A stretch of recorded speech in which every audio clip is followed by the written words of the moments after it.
I'm Justin Mott, real-life photographer, Leica user, guy that wears weird hats, former reality TV show host for 5 years on a TV show on History Channel Asia that you've probably never heard of called Photo Face Off. I'm a wildlife photojournalist and editorial photographer, assignment photographer. I've shot over 100 assignments for the New York Times, and I own and operate a commercial photography and video production company called Mott Visuals out of Vietnam, working globally. My channel is dedicated to all things photography from the perspective of a professional working photographer. Today I want to talk about how to stop the photography funk. And no, I'm not talking about that gross smell that we all get as photographers after we've been shooting in the sun all day, or that rank smell that your camera strap gets after being soaked and marinated in neck sweat for an entire day working in the sun. And you have that awkward moment where someone wants to borrow your camera to take a picture of you, like, oh, let me get a picture of you. And you're like, sure, yeah, I'd love a picture of me. And you go to hand your camera to them, and as you do it, it's like slow motion with the camera strap just like wafts past your nostrils, and you realize how rank that camera strap smells.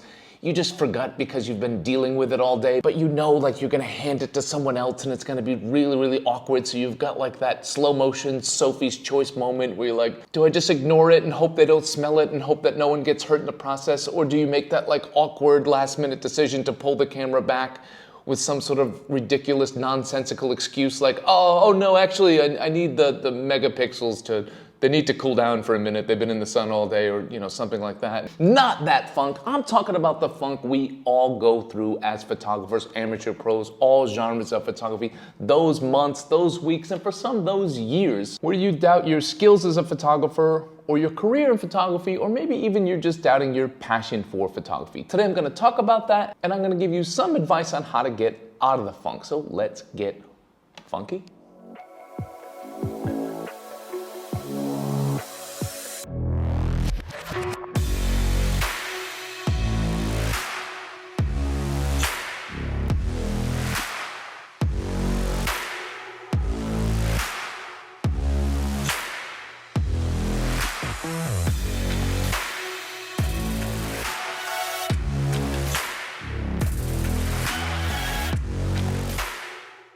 We've all been there before. You have like that stretch, those 3 months of work where it's just coming in, everything's working, you've got one job lined up after another, everything's clicking, and then you go through that 3 months of just nothing, right? All the jobs, all those jobs that are so close, you've put the quote out, you've had a talk with a client, but they slipped through your fingers. You lost it for one reason or another. You lost a second job, you lost a third job. And the next thing you know, a couple months have passed, and you haven't had any work. And you start to get down. You start to feel bad for yourself. Or maybe you're just starting off in your photography career and you thought as soon as you announced to the world you're gonna be a photographer, the jobs would pour rolling in, and they're not. Or maybe you're a veteran pro who used to get a lot of work, but times have changed, clients have moved on, you don't have those same connections with the same editors anymore, and the work just isn't flowing like it used to. Or maybe you're in one of those situations that a lot of people get into where you fell in love with one genre of photography, but due to financial reasons you ended up down another path. And while work is fruitful and you're making money and your business is doing well, you're not fulfilled creatively. All creatives go through this. We're alone. We work alone. Many of us work alone. So the highs are high when you work with a team, but the lows are low because you kind of go through them by yourself. So don't stress. You're not the only one. I still go through these times now in my life. They still happen. They're still gonna happen even after you listen to my advice. These things will happen, but I'm just gonna give you some ways to cope with it and some things you can do during that funk to help you get out of that funk. And that's what I want to talk about today, and I hope you find these helpful.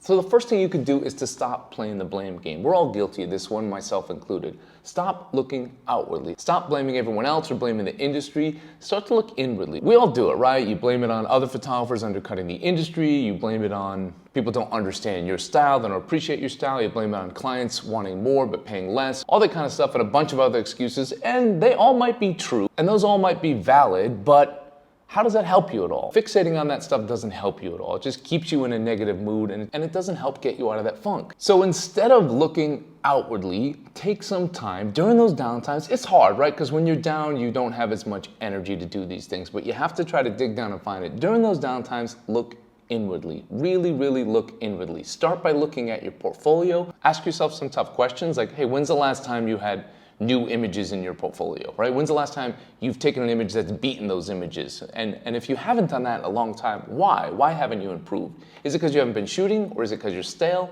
Or is it because you don't have a desire to get better? And after you've analyzed and audited yourself and your images, do an audit of yourself on a typical working day. Do you put the same effort in you used to put in when you first started in your photography? Do you put that same effort into your creativity, the same effort into preparation, the same effort into customer service with your clients that you used to do? And if not, why? That could be a reason. And the last thing you can do while you're looking inwardly is to analyze your work week. Your week not shooting. What does a full week look like? Are you sitting down and putting in a full day's worth of work? Doesn't have to be a normal 9 to 5 hours, but are you putting in 5 hours a day? Are you putting in 1 hour a day? Are you disciplined? Do you have a plan? Are you setting aside a day to work on your marketing? Are you setting aside time to work on your infrastructure, your archive, your plan? Are you looking for new ways to generate income? Are you contacting clients? Are you looking at ways to improve yourself as a photographer and improve your skill set? And it's hard, but take a long, hard look at yourself and see what you can improve on. The next piece of advice I can give you, and this is something I've done through my entire career, is to take a me day. What do I mean by that? I don't mean like go to the spa with your lens and get your nails done and your lens polished. That sounded kind of gross. I don't mean that in any gross way. What I mean by a me day is take a day and go shoot what made you fall in love with photography in the first place. Whether that's travel stuff, whether that's documentary, whether that's portrait, whether it's macro shots of flowers or insects. Take a full day. I'm sure your husband or your wife or your family will understand. Take a day to yourself, like really, take a full day. Get up at sunrise, don't come back till sunset. Take a day and go back and shoot what made you fall in love with photography. What I used to do when I lived in San Francisco, I got really stressed out because I was going to school full time, I was working full time. And what I would do is once a week on a Saturday, I would get up at sunrise, I would head out the door with my camera. This was a long time ago. I'd turn my flip phone off, I'd take a notebook out, and I'd make a day out of it, and I'd go explore, because that's what I like to do. I like just street photography. I like wandering around with my camera. Wander to different neighborhoods, go down streets I wouldn't normally go down, take buses to different areas, and I'd just look for pictures. And if I had a lull where I wasn't making a picture, I'd stop. I'd go have a coffee, and later in the day, I'd go have a beer. I'd stop and have a beer. I'd take my journal out. I'd write some notes about the pictures that I've taken, what I'm hoping to get, what I think I've got, really just dedicate the day to photography, like thinking about photography, writing about photography, and taking pictures. So whatever that is for you, whatever your equivalent of a me day for photography, take it. You owe it to yourself. And piggybacking on that last piece of advice, I would say a longer version of that is to start a personal project. That project that you've been thinking about for years and making excuses and never getting around to it, do it. Stop everything you're doing and do it right now. Stop making excuses, get going on that project. Even if you don't have that narrow focus, if it's a little bit broad at the moment, that's okay. Yes, it's awesome if you can turn it into a book or turn it into a special project, something that's like gonna contribute to your legacy as a photographer. It doesn't always have to be so grand. You might find that project, you might not, but keep working on something. Keep the gears grinding. Even if it doesn't turn into a project that's like world acclaimed, don't sweat it. The time you're shooting that project, you're getting better. This next one applies to a lot of people who maybe were interested in one type of photography, but for financial reasons, you ended up going down a different path. And then that became your thing, that became what you were known for, and you neglected what you loved about photography. And then you're caught in that situation where like you want to get hired to do this type of work, but you don't have that body of work to do it. So what do? You just keep doing the work you don't like? Like, yeah, you can to make money and to support your everyday expenses and to get by. You can also dedicate some time to go shoot the work that you want to get paid for. So for example, if you always wanted to do lighting or fashion or studio photography, but you never really got into it and now you feel like it's too late. It's not too late. You have a whole set of skills in another kind of photography that can apply to that as well. So find time to get that work. Find time to produce that work that you want to get paid for. Start to build the work that you want to get paid to do. So if you're not doing what you want to do, don't be discouraged by it. It's not going to happen overnight, but just slowly start to build up that portfolio. Instead of sulking, instead of feeling bad for yourself, be proactive. And I know it's hard because when you're down, but do your best, try, dedicate time, piece by piece, image by image, build that portfolio. The next piece of advice is to allow yourself to be inspired. A lot of us in photography, we look in our inner circle. So wedding photographers, look at other wedding photographers. Photojournalists, look at other photojournalists. Fashion photographers, look at other fashion photographers. Get outside of that.